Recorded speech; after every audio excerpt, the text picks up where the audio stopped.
McCowan. Anna is a former SPS president. She's worked with us as a docent at the Sonoma State Observatory and was one of the very first students that I worked with upon arriving here. So she doesn't work with my research so much anymore. If you'll forgive the satellite pun, she's moved more into the orbit of Dr. Garrett Jernigan. And her project is on the satellite system being developed here. It still amazes me that a small school like ours actually has a satellite program, let alone a successful satellite program. And one of the great things about such a complicated project is that students can carve out areas and niches that they can really make their own during the Capstone project. So Anna is here to tell you about hers, and please join me in welcoming her to her presentation.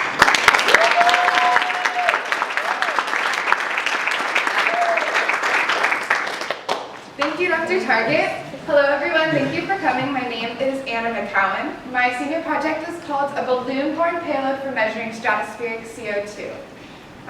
Because of the recent pressing issues of climate change, I wanted to use my senior project to contribute to the ongoing research of rising levels of greenhouse gases. So with the help of Dr. Target with advising me and Dr. Garrett Jernigan for guiding me through this whole process with software and hardware, I was able to design, build, and test the parts for a CO2 sensor that will rise up to 100,000 feet in a balloon. So I had three main goals for this semester. The first was to program a carbon dioxide sensor for the balloon launch. Hunter Mills, a former student here, did a lot of the programming and helped me a lot with that. And I was able to have it talk to my computer and give me data. My second goal was to prepare the payload for launch. There's a lot of environmental hazards that the hardware faces at 120,000 feet in the air. So I had to do a lot of tests in the lab that would simulate the challenges it would face at high altitude. And the third step is to actually get it up in the sky. I plan to do that this summer, so stay tuned. So the reason I chose to measure CO2 is because it's one of the major greenhouse gases that's contributing to climate change. And if we could get a measurement of it in the stratosphere, we'd be able to see how quickly it's climbing. And obviously there's a lot of research right now that already shows how much it's climbing, so I would contribute to all of that data. So my research, or my data that I received, were all done in parts per million, so I provided this graph for those of you who may not know just kind of the scale of what these parts per million mean. So since I did a lot of data collecting outside, it's usually between 0 and 1,000 parts per million. As you can see, as it goes up, you're heading towards fatal danger. So for outside fresh air, it's about 350 parts per million. That means for every million particles in a space, 350 of them are carbon dioxide. 700 would be about a stuffy room. Maybe this room right here has about 700 parts per million. And as it goes up, it becomes more dangerous. So the stratosphere is where my balloon is going to go. Right now we're in the troposphere. It's from sea level to about 10 kilometers. And then from that level to 50 kilometers is the stratosphere.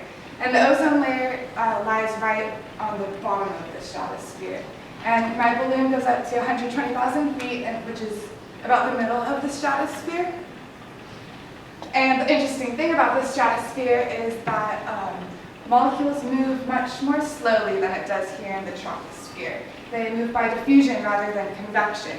So for an example, if I spray a bottle of perfume over here, it will reach those of you in the back in probably a matter of minutes, fairly quickly because of convection. In the stratosphere, that's not the case. Things move a lot more slowly. So to make this calculation, I used this equation on the right. So for distance x, which I use 40 kilometers, that's supposed to be and diffusion coefficient d for CO2, I was able to calculate the time it would take for a particle of CO2 to travel the span of the stratosphere, and I figured that was about 475 years.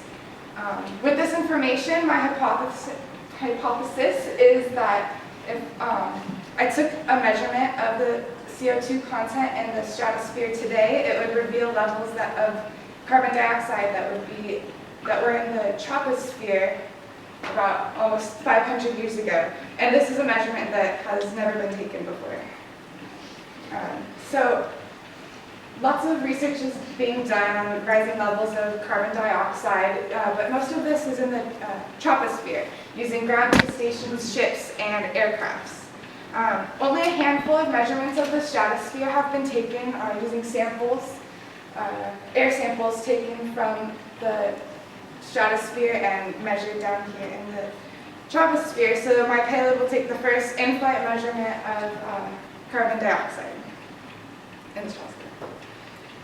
So the first step to taking this measurement is to get all the hardware situated. I used a CO2 sensor, the brand Cozier, programmed using the language MicroLogo. I used this language for a couple of years for past projects, so it was helpful that I was really familiar with it. It communicates with the computer via dev boards, which I spent a lot of time in the lab building. The sensor is 3.3 volts. It's fairly low power, which is good, and it ranges from 0 to 2,000, which is not that broad of a range, but it's perfect for what I was doing because my measurements never really went beyond 1,000 parts per million. Here's an example of what the code looks like. It's a lot of words, I know, but just for the syntax, this on the left is programming that was done by Hunter that really helped with my project. And then on the right side is me communicating with the terminal and telling it to give me my data. And this is how it would look when I would take my measurements. Yeah, so my first set of results that I wanted to show you was just me figuring out whether my sensor works or not. And this is a piece of data that's taken before I subtracted all the noise, so the data points are a little everywhere.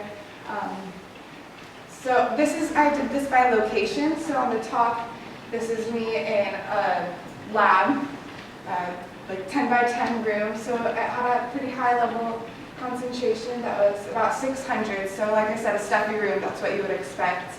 And for outside, it was about 380, and that is what you would expect in Roanoke Park for the air to be. So it worked.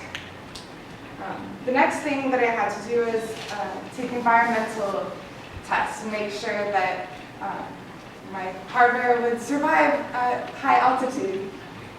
The first test I did was rotational because as the balloon is going up, spinning because of the wind, and so I did a lot similar to this spinning plate right here. I put a CO2 source on the plate, had my sensor off of the plate, and see what it would do. And the second thing I did was the temperature test, where I just put the sensor into a bucket of ice water to see what kind of results I would get under really low temperatures. And the third was pressure, because the pressure decreases significantly while you're in the stratosphere. These are my results for the rotating source, and it was very clear very quickly that convection is super fast. And so basically, as soon as I would turn on the CO2 source, it rose fairly quickly. It would stay at 2001 for a while. That meant it was overloaded the system. So I didn't get any data showing trends of a rotating source, but I did figure out that the time it takes for the sensor to level back out to the concentration of the room was about 2.5 minutes. So that was useful information later on. And that's a picture of the source that I use. Is like this big canister of carbon dioxide. This is my results for my temperature test. Also before subtracting the noise. So the temperature of the stratosphere is about 27 degrees Fahrenheit. So it wasn't exactly the same temperature, but it still worked at low temp. So these are my results. The blue is the data from being in the ice water. The bottom is the data just from the constant outside temperature. So clearly the water made the data points a little bit higher, which, so therefore the next step would be to calibrate it.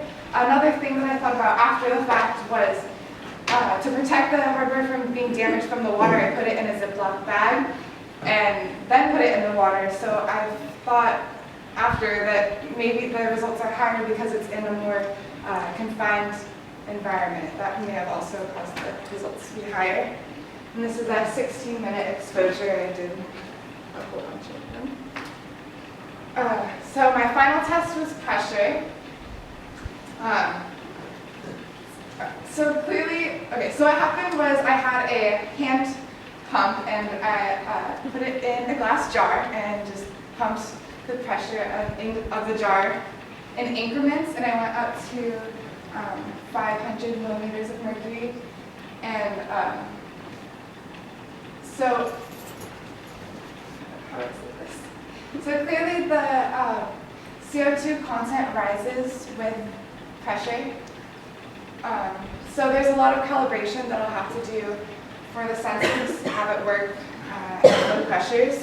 Or if I'm unable to do that, my next plan is to put this electronic pump into the payload with the sensor and have it in a container and keep that container at a constant 1 atmosphere of pressure so that the sensor can still work at high altitude. And so, like I said, for the future, I still have some finalizing of the temperature and pressure calibration and also the actual launch itself this summer. And I would like to thank Dr. Target for all his academic advice and life advice, and Dr. Garrett Jernigan for guiding me through this whole process, and Lynn Kaminsky, the Dean of Physics, my teammates, Alman and Alyssa, and my family.